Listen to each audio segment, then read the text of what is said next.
Welcome back. എല്ലാവർക്കും മറ്റൊരു breakfast റെസിപ്പിയിലേക്ക് സ്വാഗതം. ഇന്ന് നമ്മളൊരു ബ്രേക്ക്ഫാസ്റ്റ് റെസിപ്പിയാണ് ഉണ്ടാക്കുന്നത്, ഹെൽത്തി ബ്രേക്ക്ഫാസ്റ്റ് റെസിപ്പി.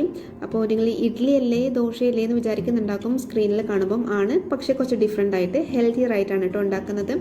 അതിന് വേണ്ടിയിട്ട് ഇതാ നമ്മളൊരു ബൗളിൽ സോക്ക് ചെയ്യാൻ എടുക്കുകയാണ് പച്ചരി. 1 കപ്പ് പച്ചരിയാണ് ഇട്ട് കൊടുത്തിട്ടുള്ളത്. പിന്നെ അതിലേക്ക് 1/2 കപ്പ് പൊടിയരിയാണ് ഇട്ട് കൊടുക്കുന്നത്.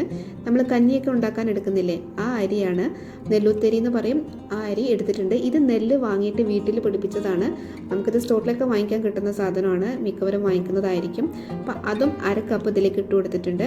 പിന്നെ വേണ്ടത് കിച്ചടി ഉണ്ടാക്കുന്ന പരിപ്പില്ലേ, നമ്മൾ പായസമൊക്കെ ഉണ്ടാക്കുന്ന പരിപ്പ്, അത് കിച്ചടി പരിപ്പ്, അതാണ് ഇട്ട് കൊടുത്തിട്ടുള്ളത്. അതും 1/2 കപ്പാണ് ഇട്ട് കൊടുത്തിട്ടുള്ളത്. പിന്നെ ഉഴുന്നാണ് ഇട്ട് കൊടുക്കുന്നത്. ഇത് മുഴുവനായിട്ടുള്ള ബോളായിട്ടുള്ള ഉഴുന്നല്ല, സ്പ്ലിറ്റ് ആയിട്ടുള്ള ഉഴുന്നാണ്. അതുകൊണ്ട് തന്നെ 1 കപ്പ് ഇട്ട് കൊടുക്കുന്നുണ്ട്.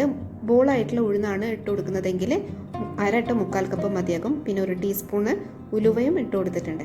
ഇതെല്ലാം നല്ലപോലെ കഴുകി വൃത്തിയാക്കിയതിന് ശേഷം നമുക്കത് സോക്ക് ചെയ്യാൻ വെക്കാം. വെള്ളം ഒഴിച്ചിട്ട് സോക്ക് ചെയ്യാൻ വെക്കാണ്. 6 to 7 മണിക്കൂർ വരെയാണ് കേട്ടോ അത് സോക്ക് ചെയ്യാൻ വെച്ചിട്ടുള്ളത്.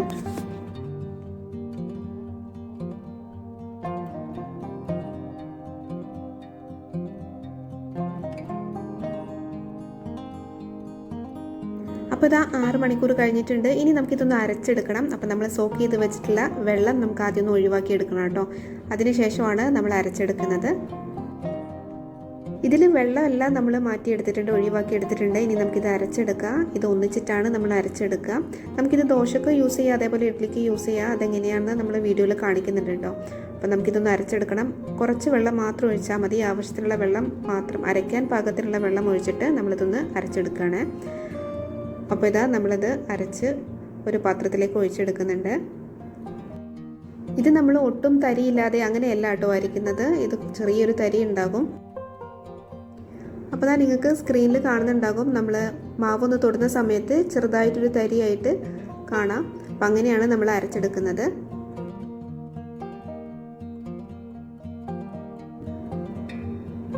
ഇതുപോലെ ബാക്കിയുള്ള മാവും നമ്മൾ അരച്ചെടുത്തിട്ടുണ്ട്. ഇനി നമുക്കിത് നല്ലപോലെ ഒന്ന് ഇളക്കിയെടുക്കണം. അപ്പോൾ ഒന്നെങ്കിൽ കൈ ഉപയോഗിക്കാം, അല്ലെങ്കിൽ നമുക്ക് വിസ്ക് യൂസ് ചെയ്തിട്ട് നല്ലപോലെ ഒന്ന് മിക്സ് ചെയ്തെടുക്കാം. അപ്പോൾ നിങ്ങൾ സാധാരണ ദോശയ്ക്ക് എന്താണോ ഉപയോഗിക്കുന്നത് അതിനനുസരിച്ചിട്ട് നിങ്ങൾ മിക്സ് ചെയ്തെടുത്താൽ മതി. നല്ലപോലെ ഒന്ന് മിക്സ് ചെയ്ത് കൊടുക്കുന്നുണ്ട്. ഇതൊരു അടി കട്ടിയുള്ള പാത്രത്തിലാണ് കേട്ടോ ഒഴിച്ച് വെക്കേണ്ടത്. അപ്പോൾ ഞാനിവിടെ ഒരു പ്രഷർ കുക്കറിലാണ് ഒഴിച്ച് വെച്ചിട്ടുള്ളത്. ഇനി നമുക്കിത് അടച്ച് വെച്ചിട്ട് ഓവർനൈറ്റ് ക്ലോസ് ചെയ്യുക, ഫെർമെൻറ്റ് ചെയ്യാൻ വെക്കാം. അപ്പോൾ ഇതാ ഇത് രാവിലെ ഓപ്പൺ ചെയ്തതാണ്. ഒരു 8 to 10 മണിക്കൂർ നമ്മൾ ഫെർമെൻറ്റ് ചെയ്യാൻ വെക്കണം. ക്ലൈമറ്റ് അനുസരിച്ചിട്ടാണ് നമ്മൾ ഫെർമെൻറ്റ് ചെയ്യാൻ ടൈം നോക്കൽ.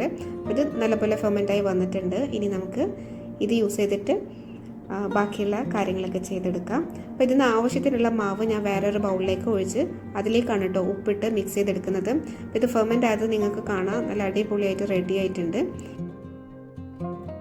അപ്പോൾ എനിക്കിപ്പോൾ വേണ്ട മാവ് മാത്രം ഞാൻ എടുത്ത് വേറൊരു ബൗളിലേക്ക് ഒഴിച്ച് അതിലേക്ക് ആണ് ഉപ്പിട്ട് കൊടുത്തിട്ടുള്ളത്. അപ്പോൾ നിങ്ങൾ എടുത്ത് വെക്കാൻ ഉദ്ദേശിക്കുന്നുണ്ടെങ്കിൽ ഉപ്പിട്ടിട്ട് എടുത്ത് വെക്കരുത് കേട്ടോ. അപ്പോൾ അതാ ഉപ്പിട്ട് മിക്സ് ചെയ്ത മാവ് ഞാൻ ഒരു ഇഡ്ഡലിൻ്റെ ട്രേയിലേക്ക് ഒഴിച്ച് കൊടുക്കുകയാണ്.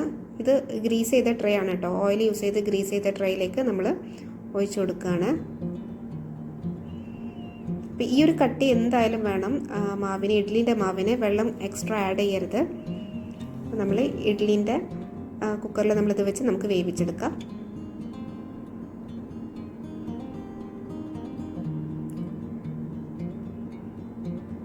ഇനി ഇത് അടച്ച് വെച്ചിട്ട് നമുക്ക് ഇഡ്ഡലി വേവാൻ വെയിറ്റ് ചെയ്യാം. ഇനി നമ്മൾ ദോശയാണ് ഉണ്ടാക്കുന്നതെങ്കിൽ അതിലേക്ക് നമുക്ക് കുറച്ച് വെള്ളം ആഡ് ചെയ്യണം. അപ്പം ഇഡ്ഡലിൻ്റെ ബാറ്റർ കുറച്ചൊന്ന് ലൂസാക്കിയതിന് ശേഷമാണ് കേട്ടോ നമ്മൾ ദോശ ഉണ്ടാക്കുന്നത്. അപ്പോൾ ഈ ഒരു കട്ടിയാണ് ദോശ മാവിന് വേണ്ടത്. നമുക്ക് പാൻ ചൂടായതിനു ശേഷം ഇതിലേക്ക് ദോശ ചുട്ടെടുക്കാം. അപ്പോൾ ഇതാ നമുക്ക് ഈ ഒരു മാവ് യൂസ് ചെയ്തിട്ട് ദോശയും ഇഡ്ഡലിയും ഒരേപോലെ ചുട്ടെടുക്കാൻ പറ്റും.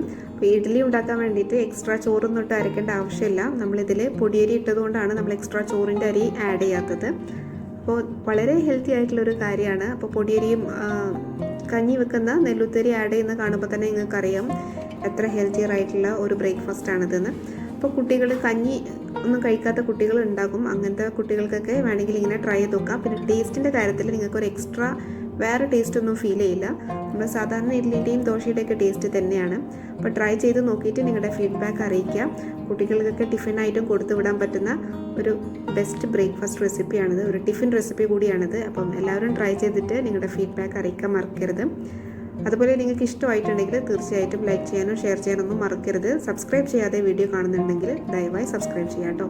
അപ്പോൾ see you next video. Till then take care and by.